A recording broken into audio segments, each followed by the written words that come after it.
नमस्कार, स्वागत आहे तुमचं माझ्या चॅनलमध्ये ज्याचं नाव आहे होममेकर पूनम. तर बघा मैत्रिणींनो, आता सध्या ना पावसाळा चालू झालाय आणि पावसाळा चालू झाला की बऱ्याच घरामध्ये सर्दी खोकला, अंगदुखी असेल, डोकेदुखी असेल, घसा खवखवणे हे आजारांची लक्षणे बऱ्याच लोकांना जाणवू लागतात. तर काय होतं की या काळामध्ये वातावरणामध्ये अचानक बदल होतो, त्यामुळे त्याचा थेट परिणाम आपल्या शरीरावरती होतो आणि हे आजार डोकंवर काढू लागतात. तसंच काय होतं की आपण जर पावसाळ्यामध्ये भिजून आलो आणि आपल्या अंगावर जे ओले कपडे असतात ते बराच वेळ राहिले तर त्याचा त्रास पण आपल्याला होतो. त्याने काय होतं की आपलं शरीर थंड पडतं आणि त्याचा थेट परिणाम आपल्या शरीरावरती होतो आणि त्याच्यामुळे हे सर्दी खोकला उद्भवते. तर काय केलं पाहिजे की पावसाळ्यात जरी आपण भिजून आलो तरी जे ओले कपडे आहेत ना ते चटकन बदलले पाहिजे आणि आपले शरीर सुद्धा लगेच कोरडं केलं पाहिजे. त्याच्यानंतर काय होतं की या काळामध्ये ना थोडंसं जंतूंचा जो प्रसार आहे तो पटकन होत असतो किंवा या काळामध्ये वातावरण दमट असतं, त्यामुळे जंतूंना वाढण्यासाठी पण हा काळ खूप पोषक असतो, त्यामुळे सुद्धा हे आजार आपल्याला होऊ शकतात. तर हे असे आजार झाले की पहिल्या काळात म्हणजे फार पूर्वी आपली आई असेल, आजी असेल, त्या काय करायच्या, घरातीलच पदार्थ वापरून काढे वगैरे तयार करायच्या आणि त्यामुळे या आजारांच्या लक्षणांवरती ना बऱ्याच प्रकारे आराम भेटायचा. तर अशाच प्रकारचा चविष्ट आणि आरोग्यवर्धक काढ्याची रेसिपी आज मी तुम्हाला शेअर करणार आहे, जी आपल्या शरीरासाठी खूप उपयुक्त आहे आणि हे जे आजार आहेत सर्दी खोकला त्याच्या जी लक्षणं आहेत त्यावरती बराच आराम देणारा हा काढा आहे. तर चला आपण रेसिपीला सुरुवात करूया. आणि हो, माझा जर हा व्हिडिओ तुम्हाला जर आवडला तर पुढे शेअर करायला अजिबात विसरू नका. चला तर मग सुरू करूयात आपली काढ्याची रेसिपी.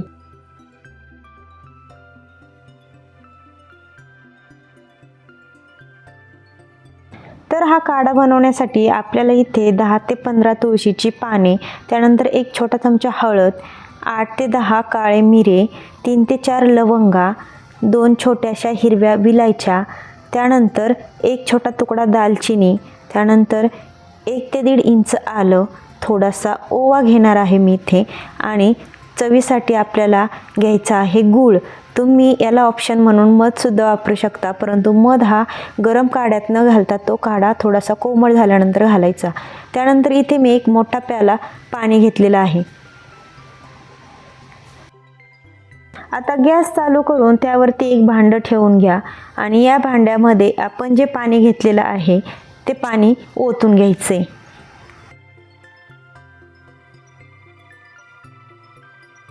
इथं आता आपलं पाणी गरम होते किंवा उकळते, तोपर्यंत मी काय करते, विलायची, लवंग, मिरे, त्यानंतर दालचिनी आणि आपलं जे आलं जे आहे ते आपल्याला थोडंसं ठेचून घ्यायचे खलबत्त्यामध्ये, जेणेकरून त्याचा सुगंध त्या काढ्याला छान येईल आणि उकळल्यानंतर त्याचा अर्क त्यामध्ये चांगल्या प्रकारे उतरला जाईल.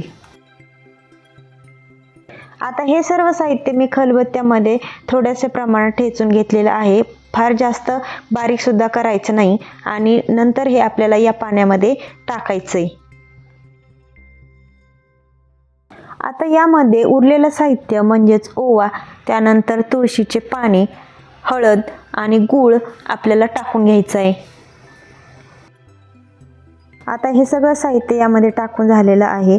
आता आपल्याला हा काढा पूर्णपणे 10 ते 15 मिनटं उकळून घ्यायचा आहे, जेणेकरून आपण एक प्याला पाणी टाकलं होतं ना तर ते निम्मं झालं पाहिजे, म्हणजे तो काढा परफेक्ट तयार होतो.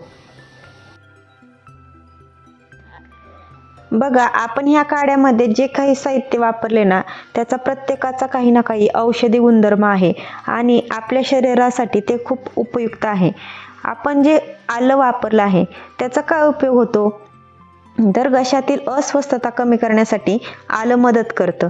त्यानंतर तुळस तर प्रत्येकाच्या दारात असते आणि तुळस ही सगळ्यात जास्त बहुऔषधीय वनस्पती आहे, त्यामुळं तुळस तर प्रत्येकाच्या दारात लावणं गरजेचंच आहे. त्याचा फार मोठा आयुर्वेदिक उपयोग आहे आणि फार काळापासून घरगुती उपायांमध्ये तुळस वापरली जाते. काळी मिरी काय करते तर घशातील कफ असतो ना तो सैल होण्यास मदत करते.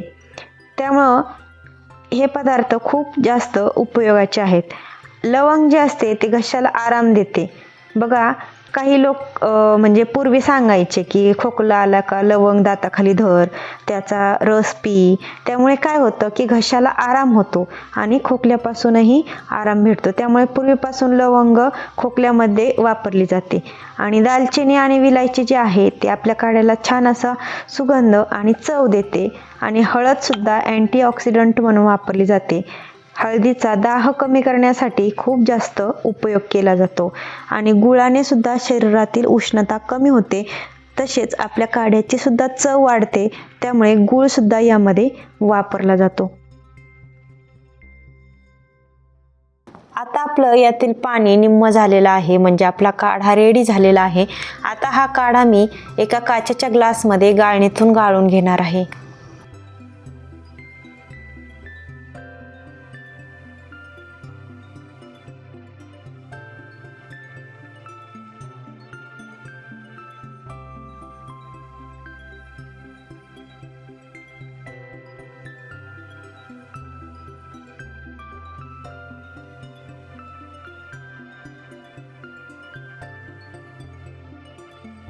तर अशा पद्धतीने घरगुती साहित्य वापरून बनवलेला हा आयुर्वेदिक काढा तुम्ही सुद्धा तुमच्या घरातील आजारी व्यक्तींना देऊ शकता.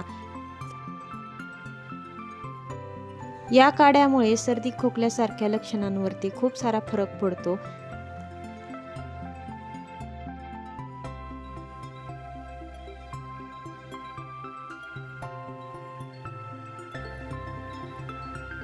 तुम्हाला माझी ही काढ्याची रेसिपी कशी वाटली, आवडल्यास लाईक शेअर कमेंट करायला अजिबात विसरू नका. भेटूयात अशाच एका नवीन व्हिडिओमध्ये. तोपर्यंत bye bye and take care. आणि पावसाळा सुरू झाला आहे त्यामुळे तब्येतीची काळजी नक्की घ्या.